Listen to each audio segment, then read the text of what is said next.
श्रुतदेव जी कहते हैं कि हे राजेंद्र, वैशाख के शुक्ल पक्ष में जो अंतिम 3 त्रयोदशी से लेकर पूर्णिमा तक की तिथियां हैं, वे बड़ी पवित्र और शुभकारक हैं।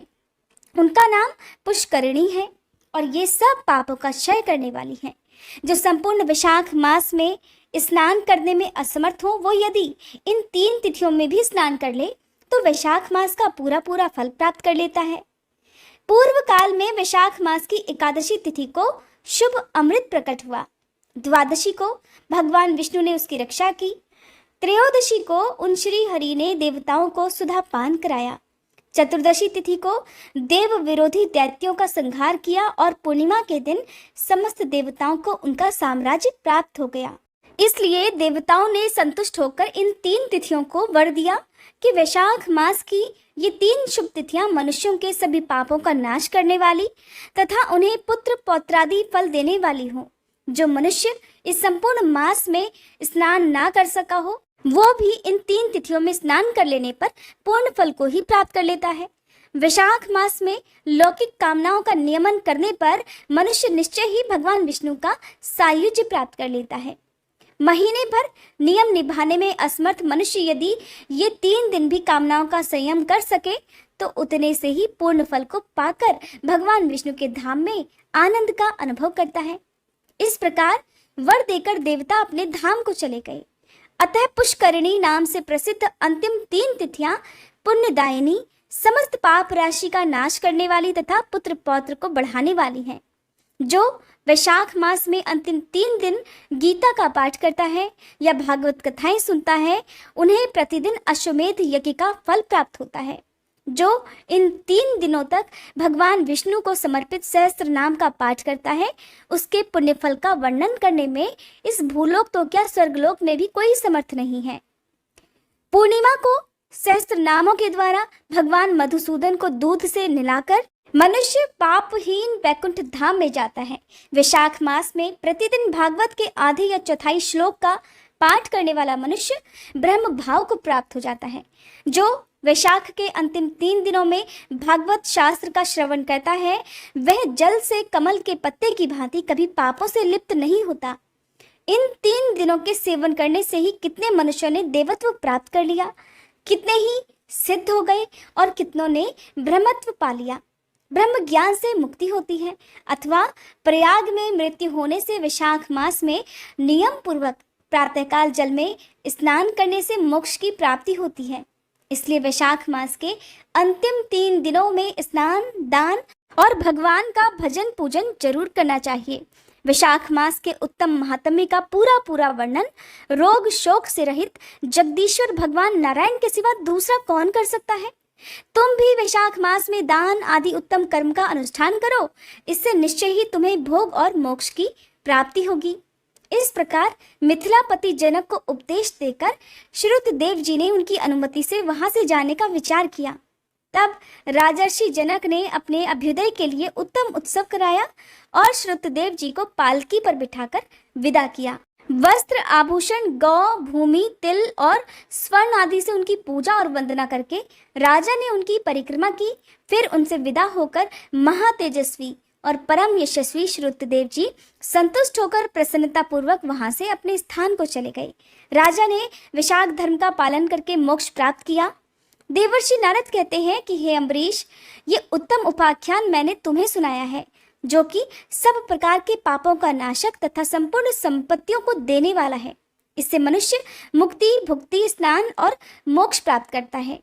देवर्षि नारद के ये वचन सुनकर महायशस्वी राजा अम्बरीश मन ही मन बहुत प्रसन्न हुए।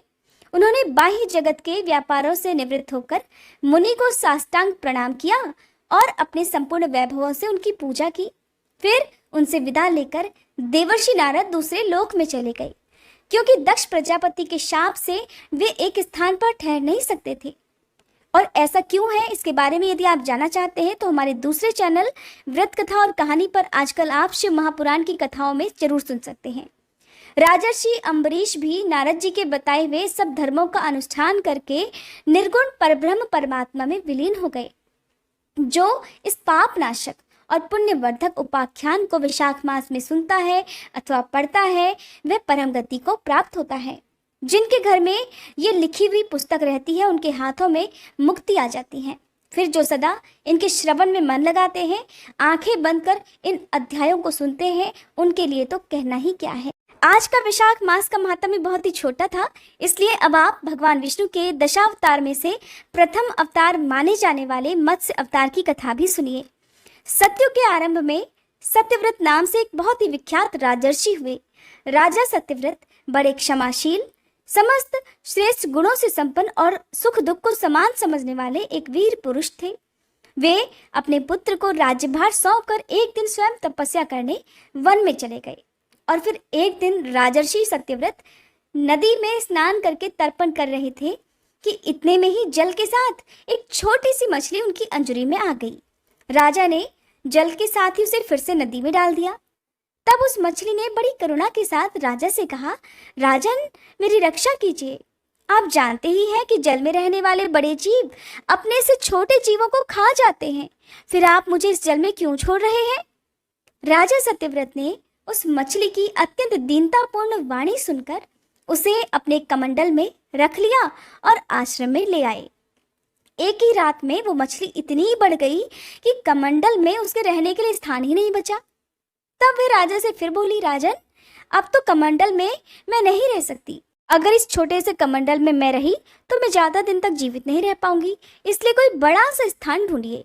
तब राजर्षि सत्यव्रत ने उस मछली को कमंडल से निकालकर एक पानी के मटके में रख दिया, पर 2 घड़ी में ही वो मछली वहां भी बढ़कर 3 हाथ की हो गई।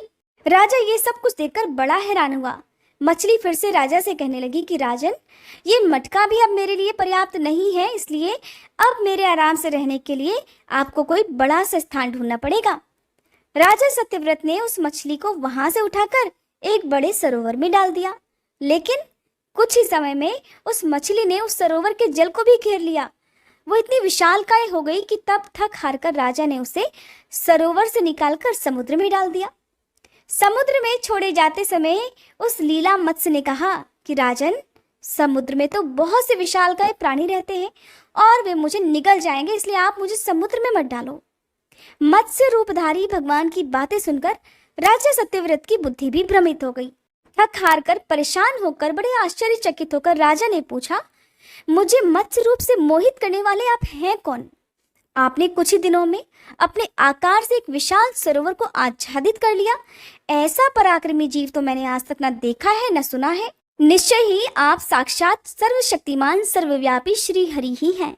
हे पुरुष श्रेष्ठ, आपको नमस्कार है। कृपा करके ये बतलाइए कि आपने ये मत्स्य रूप किस उद्देश्य से धारण किया है? राजा के इस प्रकार पूछने पर मत्स्य भगवान कहने लगे कि हे शत्रुसूदन, आज से 7वें दिन तीनों लोग प्रलय समुद्र में निमग्न हो जाएंगे। उस समय प्रलय काल की जल राशि में त्रिलोकी के डूब जाने पर मेरी प्रेरणा से तुम्हारे पास एक विशाल नौका आएगी। तब तुम समस्त औषधियों, छोटे बड़े सभी प्रकार के बीजों और प्राणियों के सूक्ष्म शरीरों को लेकर सप्तऋषियों के साथ उस बड़ी सी नाव पर सवार हो जाना और निश्चिंत होकर उस जल में विचरण करना।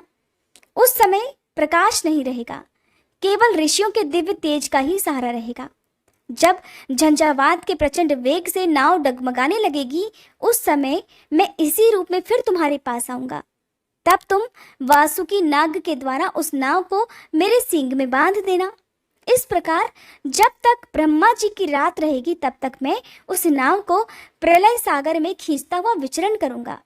उस समय तुम्हारे प्रश्न करने पर मैं उनका उत्तर दूंगा, जिनसे मेरी महिमा तुम्हारे हृदय में स्फुटित हो जाएगी। ऐसा कहकर मत्स्य भगवान वहीं अंतर्ध्यान हो गए। राजर्षि सत्यव्रत भगवान के बताए हुए उस काल की प्रतीक्षा करने लगे। जब प्रलय का समय नजदीक आया, तब सत्यव्रत अपने आश्रम के समीप आसन बिछाकर भगवान श्री हरि के ध्यान में मग्न हो गए। इतने में ही राजा ने देखा कि समुद्र अपनी मर्यादा भंग करके चारों ओर से पृथ्वी को डुबाता हुआ आगे बढ़ रहा है और उसी समय काले काले मेघ समस्त आकाश को ढककर भयंकर वर्षा करने लगे। तब उन्होंने भगवान के आदेश का ध्यान किया। तभी कहीं से एक बड़ी सी नाव उनके सामने आकर रुक गई। फिर राजा औषधि, बीज और प्राणियों के सूक्ष्म शरीरों को लेकर सप्तऋषियों के साथ उस नाव पर सवार हो गए। तब सप्तऋषियों ने प्रसन्न होकर कहा कि हे राजन, केशव का ध्यान कीजिए। वे ही हम लोगों की संकट से रक्षा करेंगे, वे ही हमें इस संकट से उबारेंगे। इसके बाद राजा के ध्यान करते ही श्री हरि मत्स्य रूप धारण करके उस प्रलय के जल में प्रकट हो गए। उनका शरीर स्वर्ण के समान दैदीप्यमान था तथा अत्यंत विशाल था। उनके एक सींग भी था। राजा ने पूर्व कथनानुसार उस नाव को वासुकी नाग के द्वारा मत्स्य भगवान के सींग में बांध दिया और स्वयं प्रसन्न होकर भगवान की स्तुति करने लगे। राजा सत्यव्रत के स्तुति करने के बाद मत्स्य रूपधारी पुरुषोत्तम भगवान ने प्रलय जल में विहार करते हुए उन्हें तत्व ज्ञान का उपदेश दिया, जो मत्स्य पुराण नाम से प्रसिद्ध हो गया। प्रलय के अंत में भगवान ने हयग्रीव नामक असुर को मारकर उससे वेद छीन लिए और श्री ब्रह्मा जी को दे दिए। भगवान की कृपा से इस प्रकार राजा सत्यव्रत ज्ञान विज्ञान से संपन्न होकर इस कल्प में वैवस्वत मनु के नाम से प्रसिद्ध हुए।